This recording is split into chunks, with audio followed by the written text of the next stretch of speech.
नमस्कार, जय हिंद, वंदे मातरम। शाम 7 बजे की क्लास में आप सभी भाई बहनों का बहुत बहुत स्वागत है। आज हम बात करेंगे शैशवावस्था, बाल्यावस्था और किशोरावस्था के महत्वपूर्ण प्रश्नों पर।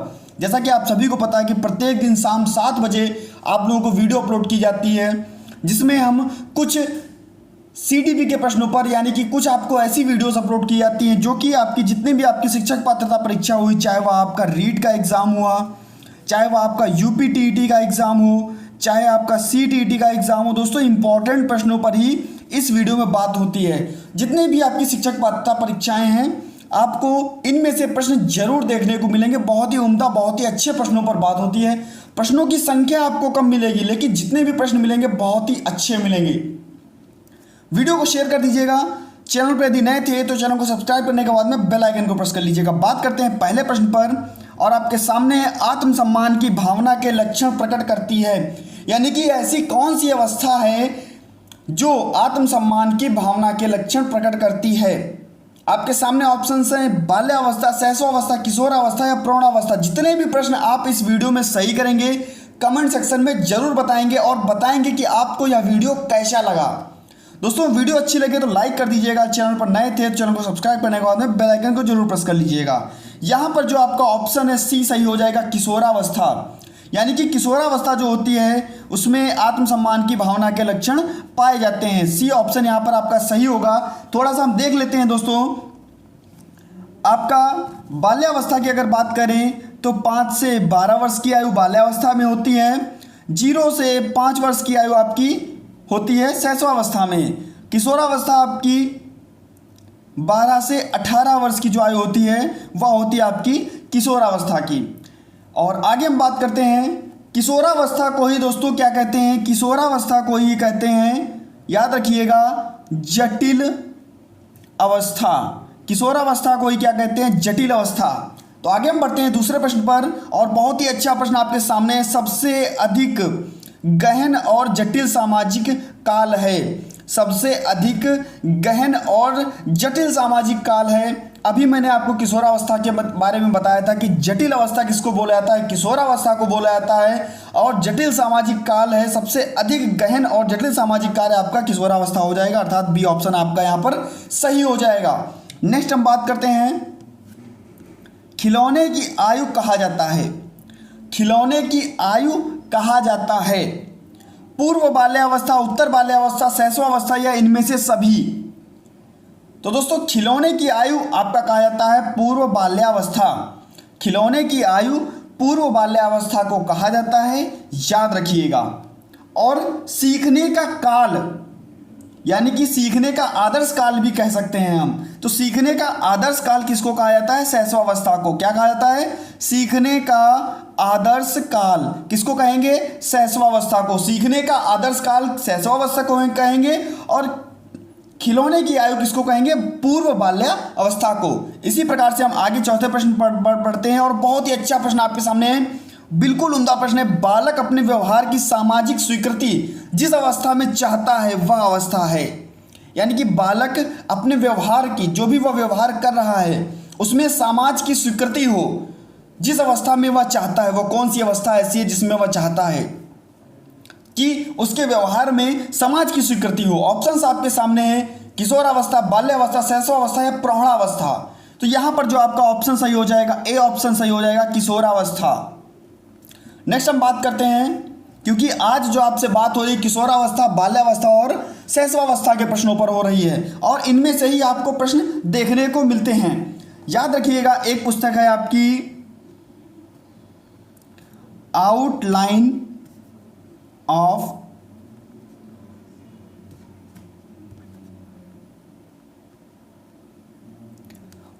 Of psychology. यह पुस्तक किसकी है, तो दोस्तों यह पुस्तक है आपकी विलियम मैकडूगल की। किसकी, याद रखिएगा, पेपर में पूछी गई पुस्तक है विलियम मैकडूगल की। किसकी है दोस्तों, विलियम मैकडूगल की यह पुस्तक है, याद रखिएगा। बहुत ही अच्छा प्रश्न था आपके सामने। और यहां पर हम 5वें प्रश्न की तरफ बढ़ रहे हैं। किस अवस्था को सामाजिक मुस्कान की अवस्था कहते हैं। देखिए, सामाजिक मुस्कान की अवस्था कहते हैं। किस अवस्था को सामाजिक मुस्कान की अवस्था कहते हैं? याद रखिएगा, शैशवावस्था को ही सामाजिक मुस्कान की अवस्था कहते हैं। शैशवावस्था को सीखने का आदर्श काल कहते हैं।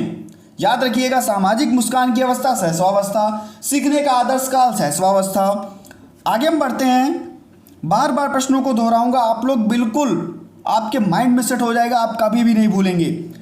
बाल अध्ययन का पिता किसे कहा जाता है? छठा प्रश्न है आपका, बाल अध्ययन का पिता किसे कहा जाता है? तो दोस्तों, बाल अध्ययन का पिता कहा जाता है स्टेनले हॉल जी को, और इनकी एक पुस्तक है जिसका नाम है दोस्तों, लिखिएगा एडोलसेंस। क्या पुस्तक है? एडोलसेंस। यह पुस्तक है स्टेनले हॉल जी की और बहुत ही इंपॉर्टेंट पुस्तक है। जितने भी आप इसमें स्टार बनाएंगे उतने कम हैं। एडोलसेंस पुस्तक स्टेनले हॉल की। बाल अध्ययन का पिता किसे कहा जाता है? स्टेनले हॉल जी को। नेक्स्ट हम बात करते हैं 7वें प्रश्न पर, और बहुत ही अच्छा प्रश्न है। निम्न में से किस अवस्था में बच्चे अपने समन्वयक समूह से सक्रिय सदस्य हो जाते हैं? समन्वयक समूह से के सक्रिय सदस्य हो जाते हैं। जो बच्चे होते हैं, जो उनका समूह होता है, उनके वे सक्रिय सदस्य हो जाते हैं। समान आयु के साथ बच्चों के साथ खेलते हैं, लेकिन सक्रिय सदस्य हो जाते हैं। याद रखिएगा, सक्रिय सदस्य पर कहा जा रहा है कि बच्चे सक्रिय सदस्य हो जाते हैं। तो दोस्तों, यह होता है किशोरावस्था में। किशोरावस्था में बच्चे सक्रिय सदस्य हो जाते हैं। बच्चे खेलना तो अपने जो समान बच्चे उनके साथ बाल्यावस्था में प्रारंभ कर देते हैं, लेकिन वहाँ पर वो सक्रिय सदस्य नहीं होते। सक्रिय सदस्य आपका कब होते हैं? किशोरावस्था में होते हैं। याद रखिएगा, बहुत ही अच्छा प्रश्न है। और एक प्रश्न आपका और है, बहुत ही उम्दा 8वां प्रश्न आपके सामने। बच्चे के संज्ञानात्मक विकास को सबसे अच्छे तरीके से कहाँ परिभाषित किया जा सकता है? बच्चे के संज्ञानात्मक विकास को सबसे अच्छी तरीके से कहाँ परिभाषित किया जा सकता है? दोस्तों, संज्ञानात्मक विकास को सबसे अच्छी तरीके से हम विद्यालय और कक्षा में परिभाषित कर सकते हैं। नेक्स्ट हम बात करते हैं 9वां प्रश्न, और बहुत ही अच्छा प्रश्न। संवेदीय पेशीय अवस्था होती है। संवेदी पेशीय अवस्था होती है। संवेदी पेशीय अवस्था होती है। 9वां प्रश्न है आपके सामने, और बहुत ही अच्छा प्रश्न है। यह प्रश्न आपका जीन पियाजे जी से लिया गया है। संवेदीय पेशीय अवस्था होती है। तो दोस्तों, आप सभी को पता है कि पहली अवस्था होती है संवेदीय पेशीय अवस्था, और यहां पर आपका ए ऑप्शन सही हो जाएगा, 0 से 2 वर्ष। नेक्स्ट हम बात करते हैं 10वां प्रश्न आपके सामने है। शर्म और गर्व जैसी भावना का विकास किस अवस्था में होता है? बहुत ही अच्छा, बिल्कुल समय गंवाए हुए बताएंगे आप इसका आंसर। शर्म और गर्व जैसी भावना का विकास किस अवस्था में होता है? ऑप्शंस हैं शैशवावस्था, बाल्यावस्था, किशोरावस्था और वृद्धावस्था। तो यहां पर जो आपका ऑप्शन सही होगा, बी के साथ में सही होगा, बाल्यावस्था के साथ में जाएंगे। शर्म और गर्व जैसी भावना का विकास बाल्यावस्था में होता है, अर्थात बी ऑप्शन आपका सही हो जाएगा। नेक्स्ट हम बात करते हैं विकास शुरू होता है। 11वां प्रश्न है, विकास शुरू होता है। ऑप्शंस है आपके सामने, उत्तर बाल्यावस्था में, प्रसव पूर्ण अवस्था में, शैशवावस्था में, या पूर्व बाल्यावस्था में। आप सभी को पता है विकास कब से शुरू हो जाता है? प्रसव पूर्ण अवस्था से ही विकास शुरू हो जाता है। प्रसव पूर्ण अवस्था से ही विकास शुरू हो जाता है, और विकास निरंतर चलने वाली प्रक्रिया है। यानी कि प्रसव पूर्ण अवस्था से लेकर के जब तक व्यक्ति इस समाज में रहता है, जब तक वह जीवित रहता है, तब तक उसका विकास जो है वह होता रहता है। विकास एक निरंतर चलने वाली प्रक्रिया है, अर्थात यहाँ पर आपका बी ऑप्शन सही हो जाएगा। नेक्स्ट हम बात करते हैं 12वें प्रश्न पर, और बहुत ही अच्छा प्रश्न है। शैशवावस्था की मुख्य विशेषता नहीं है। याद रखिएगा, नहीं में आपको फंसाएगा और फंस के आप चले आएंगे, एक क्वेश्चन आपका गलत होगा। याद रखिएगा, तो नहीं में फंसना नहीं है, नहीं में आपको बिल्कुल नहीं फंसना है। शैशवावस्था की मुख्य विशेषता नहीं है। आप नहीं को काटिए, देखिए कि शैशवावस्था की मुख्य विशेषताएं कौन कौन सी हैं। सीखने की प्रक्रिया में तीव्रता, बिल्कुल यह आपका मुख्य विशेषता है। नेक्स्ट आपकी जिज्ञासा की प्रकृति, बिल्कुल यह भी आपकी मुख्य विशेषता है। नंबर डी ऑप्शन आपका अनुकरण द्वारा सीखने की प्रक्रिया, बिल्कुल यह भी बच्चा अनुकरण से सीखता है, बिल्कुल यह भी आपका सही है। ये 3 जो अवस्थाएं हैं ये इसकी मुख्य विशेषता हैं। लेकिन चिंतन प्रक्रिया यह सहस्वावस्था की मुख्य विशेषता नहीं है, अर्थात ऑप्शन आपका सी यहाँ पर प्रश्न के अनुसार सही हो जाएगा। आगे हम बात करते हैं 13वां प्रश्न आपके सामने है, बालक में अपराधी प्रवृत्ति के विकसित होने का मुख्य कारण है। बालक में अपराधी प्रवृत्ति के विकसित होने का मुख्य कारण है। 13वां प्रश्न बहुत ही अच्छा है।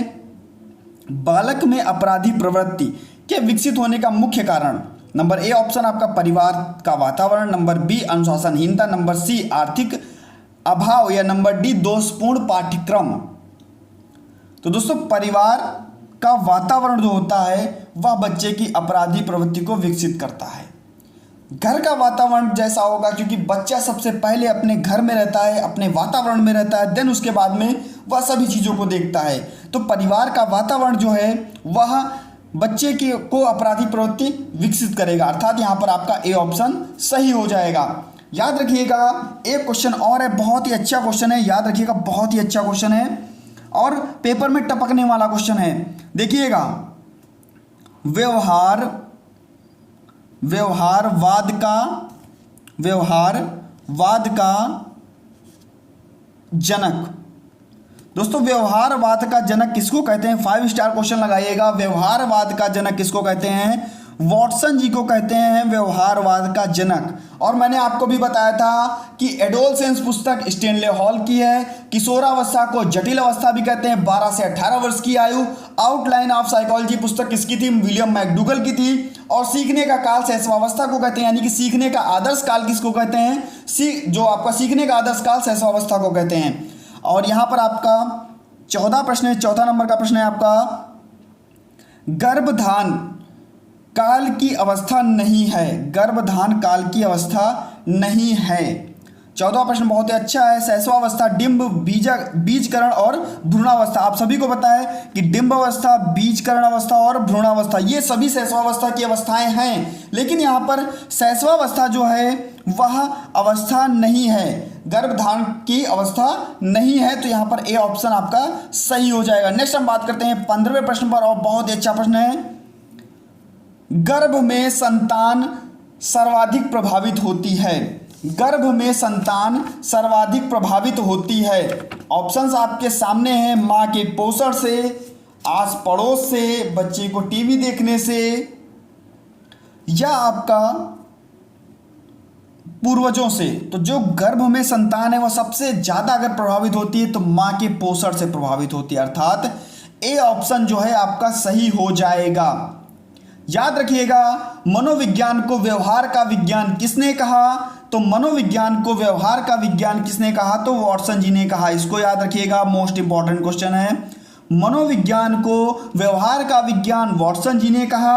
और एसओआर थ्योरी किसने दी? तो दोस्तों एसओआर थ्योरी दी किसने? आप लोगों को सभी को पता होगा, तो यह दी वुडवर्थ जी ने। क्योंकि मैं इन प्रश्नों को बार बार बताता हूं, ये प्रश्न बहुत ही अच्छे हैं। प्ले वे पुस्तक किसकी है? याद रखिएगा, प्ले वे पुस्तक किसकी है? प्ले वे पुस्तक किसकी है? तो प्ले वे दोस्तों पुस्तक है, सभी लोग कमेंट सेक्शन में बताइएगा। तो मैं आपको बता देता हूं, हेनरी कार्लबेल कुक की। ऐसे हम अगर याद करें कि किसकी है, तो प्ले वे पुस्तक किसकी है? कुक जी की है। सीधे सीधे आप ऐसे याद कर सकते हैं। पूरा नाम आपको नहीं याद हो रहा तो कोई बात नहीं।